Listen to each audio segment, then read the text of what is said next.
How what the hell just happened? Yes, what are your thoughts on all of Topaz, this? hi. What were you thinking when Topaz came out there? Okay. So I'm already stressed enough because I don't know who's gonna win. Oh, no kidding. And I have to act like just ain't no thing, gotta be cool about it. Casual. So I'm counting and I'm like, just do not F this up. Literally, that's what's going through my mind. Kept your cool really well. Oh my God. And then I hear there's some commotion. There's some commotion behind, and here she comes, and I'm like, Topa, of all people, Topa's not going to say quiet. If she thinks something's unfair, she came over and she looked into my eyes and she said, do not do this to me. And you know, you guys all follow the show. There's nothing you can do about it. Anyone, though, for this to happen to, Topaz was probably the worst person that could happen to. Absolutely. Because she's had some, she's been on the raw end of some twists, right? It's tough. Oh yeah. So I think that was one of the hardest things I ever had to do, which is just say, listen, I'm so sorry, but the rules First time in reality TV too. Yeah. It's never happened. Yeah, we've covered this for years. We can't imagine it. How do you feel about the fact that Gary won Big Brother? He won the What? He won. He won. Well, listen, I don't know if you saw him over here, but he is the happiest person you could ever imagine. Such a good He's sport. 21 years old. Yeah. $20,000 in the bag. He's so famous, and he has a bunch of people saying he won the first Big Brother. It's So Yeah. he's good. So- Hands off. He's good. He's good. So for you, how would you describe your first year Big Brother Canada? Are you already kind of excited to come back? Oh my God, please let me come back. I'm gonna tell anyone that could hear it, I want to come back. I think it's such a good show. I already said I wasn't watching unless you were hosting. Oh, okay, good. Just tell more people that. Tell that to more people because I think it's such a good show. I think Canadians are going to want more after this. They're going to want more personality. Hell, they're going to want an All-Stars. Oh yeah. Right? Thank you. And then who knows?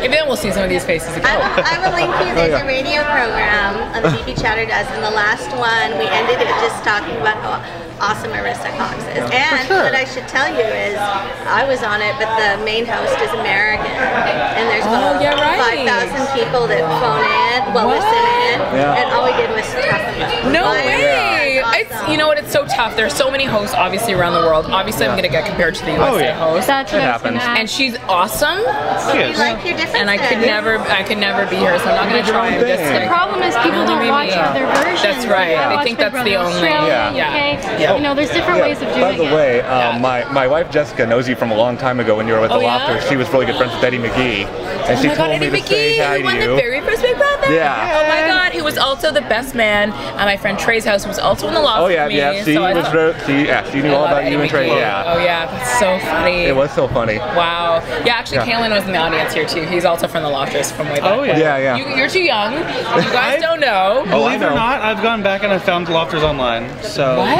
it's on YouTube. Yeah. It's on YouTube. My wife told me about it before she even knew you were hosting, and then when she knew you were hosting, she was so like, I've "Holy seen crap, you it's like in Arisa." your overalls, like hanging out Oh in my the God, Lofters. Right?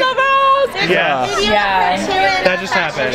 Oh yeah. No, I think. Red dress. No, I think this is what it is. I have so much empathy for these guys because I've been there. Yeah. It's such a surreal experience, and you just can't compare. You start to realize you can't really, you can't really relate to other people who haven't been through something so crazy. So the fact that you guys are all with them and that you're all supporting them, like it means so much to them too. So I'm so happy you guys were on this journey with me. Yeah, for I gotta sure. say, Trust me, we know. Can I ask, like, where can we find you between now and the next season? Yeah. Well, I'm about to announce a new gig, but not yet. So stay tuned. Any hints? Stay tuned. It's gonna be in Edmonton, where I live. That's the only hint I'm gonna give you. So it's there. It's something in Edmonton. But again, my fingers are crossed for season 2. Oh, for sure. Cool. Thank you so much.